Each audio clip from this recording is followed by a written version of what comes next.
Good morning. Today is May 27th. This is Heather, and I garden in Zone 6B.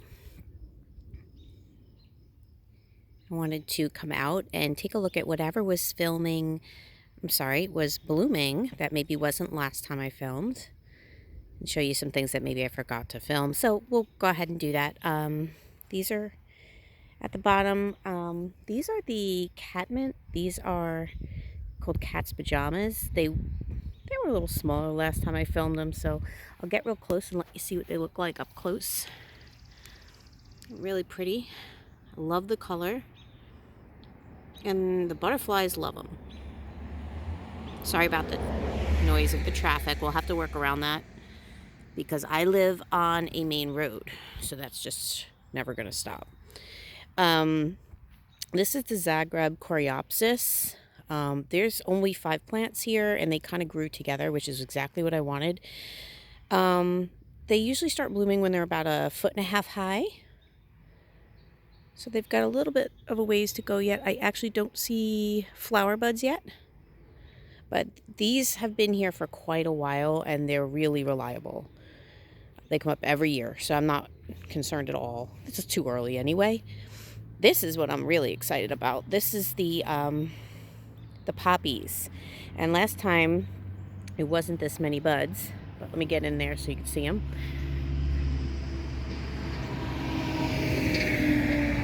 This is called, let me wait for the trucks to go by.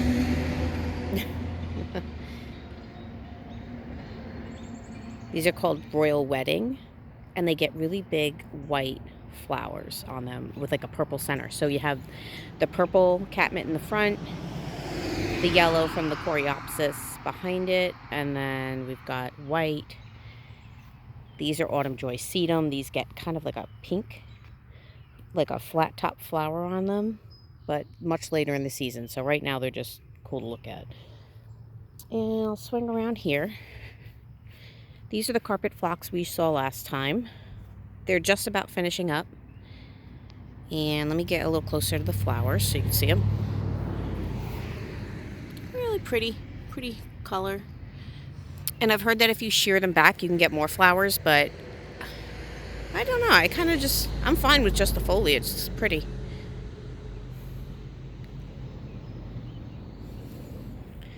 So I'll just kind of move around. This is the Itea Little Henry. Still not blooming yet, but I mean, you can see there's so many flowers that are going to be here. And they get white. And it's like a bottle brush flower. And down here we have some stuff coming up. Foxgloves, some cone flowers. I'm going to have to move these things because they're just not getting enough sunlight. But I'll do that a little bit later. And this right here, it's kind of hard to get it in the shot, but this is the Pritchard's Variety Campanula. Still no buds on it because it's just a little too early, but this gets the blue flowers. Really big plant. This is only 2 plants next to each other, and I'm 5'1", and I'm looking at it even with my eye. So it's a very big plant.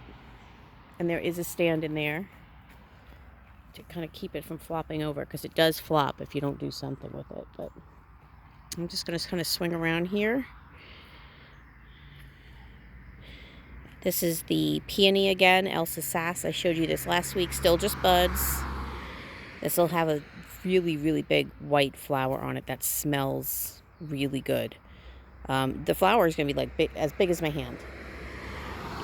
This was not blooming last time. These are irises. These are called Immortality. These have been here for about 2 years, and they keep coming up. So now what I'll do, I don't like to buy large amounts of anything unless I know for sure it's going to work. So I do leave a lot of room so I can plant in drifts, but I just start with a few and see if it works.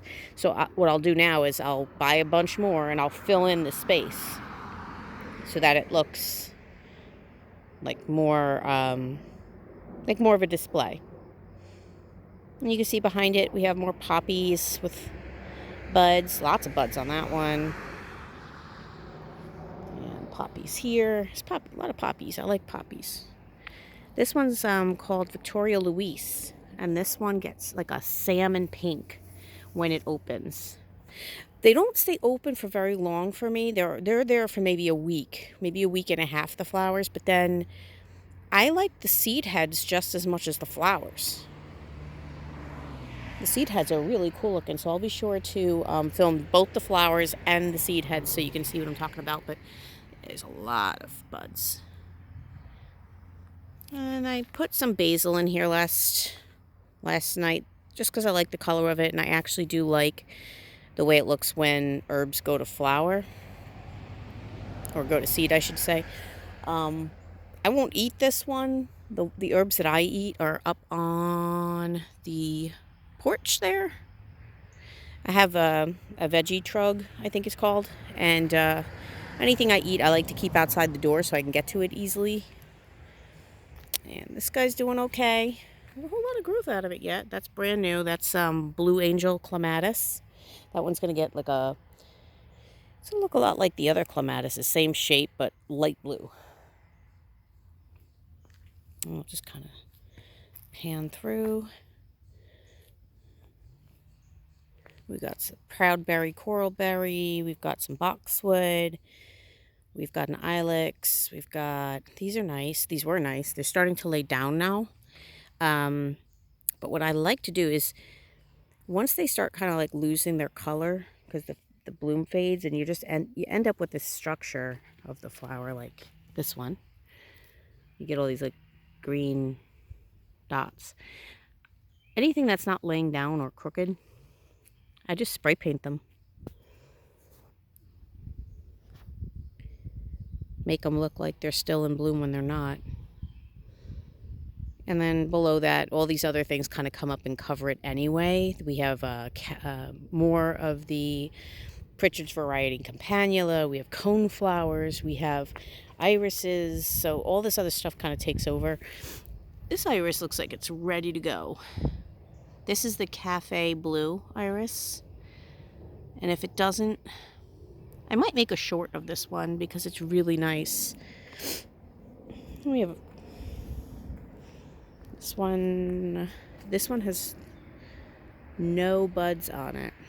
This is another peony. And this one's a pink. It's called Etched Salmon, but it did flower last year, but nothing yet this year. No buds. We'll see. Let's kind of walk. I'm going to go over here. This guy's starting to bloom. Don't mind my shadow. But I do not remember the name of this sage, but it's got really pretty color, and it'll be covered soon. I mean, you can see it's ready to go.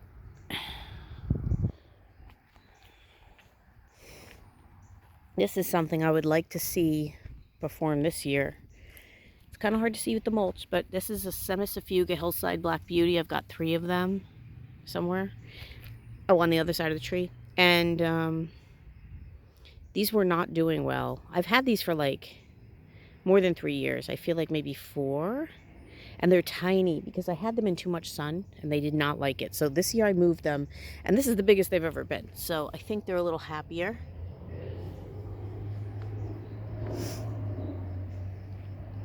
And we've got lots of different things in here. We've got some eucharas, more Semisafuga. Got some White Nancy. We've got Sweet Woodruff. We've got Vinca, painted Japanese fern. We've got a bunch of different things in here because I really need, this is a little steep, and when the rain comes, all this mulch just kind of goes into the grass. So I'm trying to shore this up a bit. We'll just kind of pan around here. We have some, this is from this year. This is Agastache. This is Rosy Posy. I do really good with Agastache here, so I bought 5 of them. I'm assuming that they're going to do as well as the others. Got some Stackies. Helen von Stein, I want to say. These ones don't flower, but they're so soft. I like them, and I do want to come around the whole front with them. All this pink right here, let me see if I can get it all in one shot. There's 15 here. 15 Supertunia Bubblegum Vista. I'm saying that backwards, but no, it's Bubblegum Vista. Never mind. I was right the first time. And they kind of, let me back up. This will turn into like just a big mat of pink flowers, and that's covering a pretty large space. So that's going to be really nice. They're annuals. They won't come back next year, but I haven't really figured out what I want to do with this space yet. So I think I'm just going to continue to do this because last year it worked out great. I'm just going to continue to do this until I figure out what I want.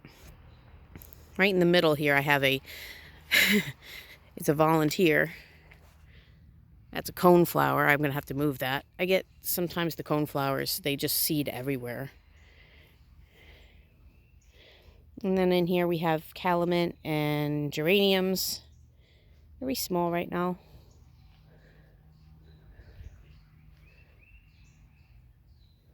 I'm going to walk up to the top though, because I want you to see something that I haven't filmed yet that started blooming, I would say, this past Tuesday, I think.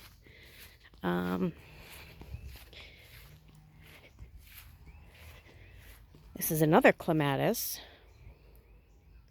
This one's called, let me get a little closer to it so you can see it. This one's Jillian Blades. It's big. It's a big one.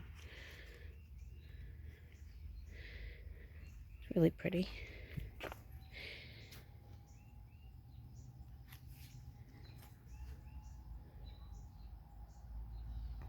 The grass is about to come up. I don't know what grass this is. It was put here by a landscaper, but it gets big, very big. It's some sort of like a fountain grass.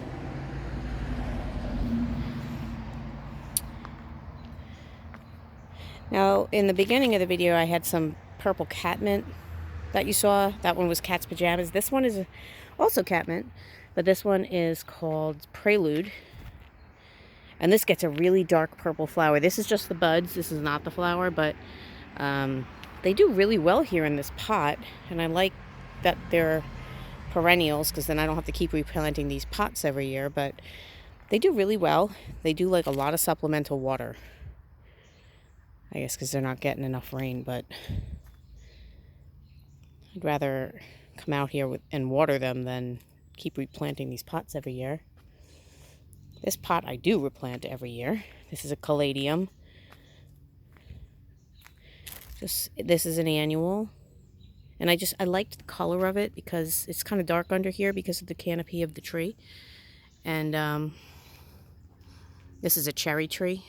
And in the spring it has lots of pink flowers. I didn't film it this year, maybe next year. They come and go so quick. But it just gives a little bit of brightness under here.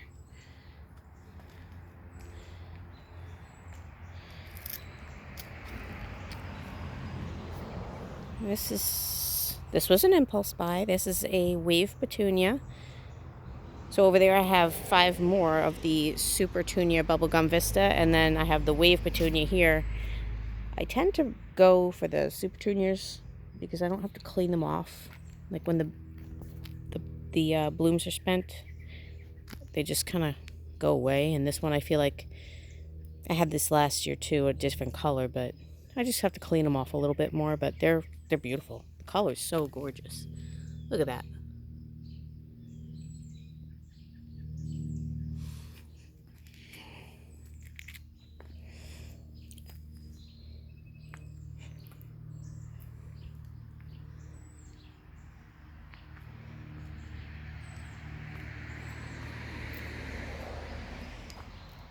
These are chives.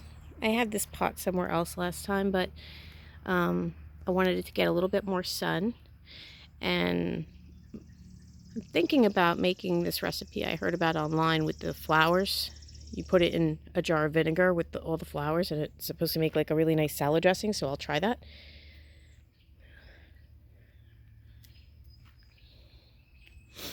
And this hosta is Empress Wu. I know I showed you it last time, but this time there's a flower spike in there. I know I'm not a big fan of the flowers on a hosta, but I leave them. We'll see how I feel about it this year. I usually try to cut them off, but let's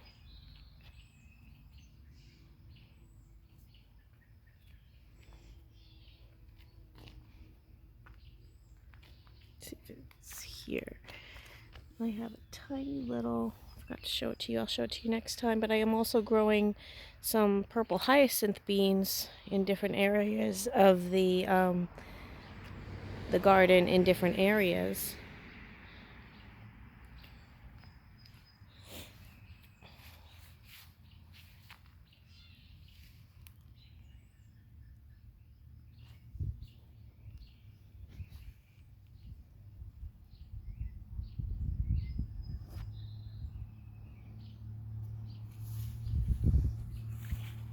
Just kind of walk across the yard here. This is mostly empty. I haven't done this bed yet, but I will be. But this is cool. I like this a lot.